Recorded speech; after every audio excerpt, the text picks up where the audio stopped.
ముఖ్యమంత్రిగా ఉండమని దేశంలో ఉన్నటువంటి ప్రతిపక్షాలన్నీ వారిని కోరితే రాష్ట్ర ప్రయోజనాల దృష్ట్యా నేను ముఖ్యమంత్రిగానే ఉంటానని చెప్పి ముఖ్యమంత్రిగా ఉన్నానని కోసినటువంటి కోతలు కోయకుండా కోసినటువంటి చంద్రబాబు నాయుడు గారు 9 సంవత్సరాలు ముఖ్యమంత్రిగా ఉండి మరి 9 సంవత్సరాలు ప్రతిపక్ష నాయకుడిగా ఉండి అయ్యా ఏ స్థాయికి ఎదిగావు నాయనా అని అడుగుతా ఉన్నా.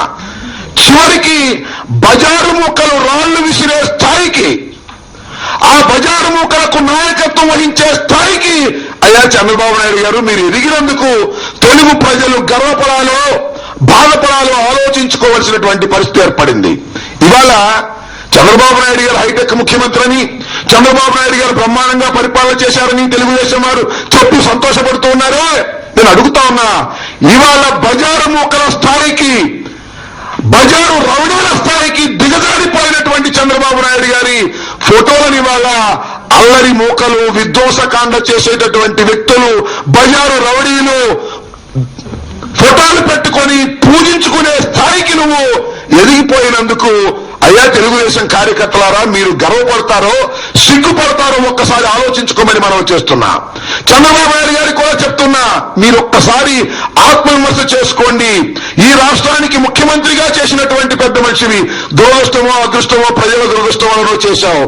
9 సంవత్సరాలు ఈ రాష్ట్రానికి ప్రతిపక్ష నాయకుడిగా ఉన్నావు, ఇంకొక సంవత్సరం పాటు ప్రతిపక్ష నాయకుడిగా గ్యారంటీగా ఉంటానని అనుకుంటున్నటువంటి నువ్వు చివరికి ఇలాంటి నీచమైన దాడులు నీ సమక్షంలో, ఎక్కడో తెలుగుదేశం కార్యకర్తలు చేస్తే అది వేరే విషయం, నీ సమక్షంలో అంతకుముందు 5 రోజుల నుంచి సాక్షి మీద నువ్వు అవాకులు చవాకులు పేలుతూ వారిని రెచ్చగొట్టి దాడికి కారణమైనటువంటి ఓ చంద్రబాబు నాయుడు గారు, ఇది తగునా నీకు ఒక్కసారి ఆలోచించుకోమని మనం చేస్తున్నా. అంతేకాదు ఈ ప్రభుత్వాన్ని, పోలీస్ డిపార్ట్మెంట్ ని కూడా నేను డిమాండ్ చేస్తున్నా, రౌడీ షీట్ చంద్రబాబు నాయుడు మీద తక్షణమే ఓపెన్ చేయండి. లేకపోతే ఈ రాష్ట్రంలో జరిగేటటువంటి విధ్వంసకాలన్నిటికీ కూడా చంద్రబాబు నాయుడు రెచ్చగొట్టి పత్రికాఫీసుల మీద ఇంకా అనేక వ్యవస్థల మీద దాడి చేయించేటటువంటి ప్రమాదం ఉన్నది. ఒక ఫ్రస్ట్రేషన్ లో ఉన్నటువంటి మాజీ ముఖ్యమంత్రి, ఒక ఫ్రస్ట్రేషన్ లో ఉన్నటువంటి మాజీ మంత్రి ఇవాళ 2 సార్లు అధికారం వస్తుందనుకుంటే 2 సార్లు అధికారం రాకోకుండా పోయింది.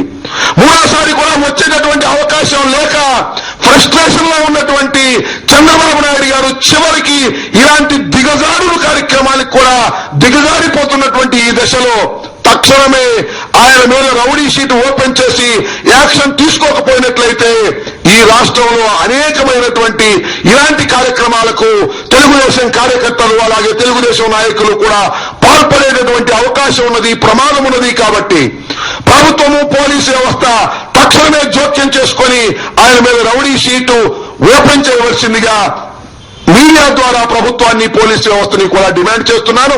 ఇది చాలా దారుణమైనటువంటి సంఘటన. చంద్రబాబు నాయుడు గారు మీరు ఆలోచించుకోవాల్సిందిగా నేను కోరుతూ ఉన్నా.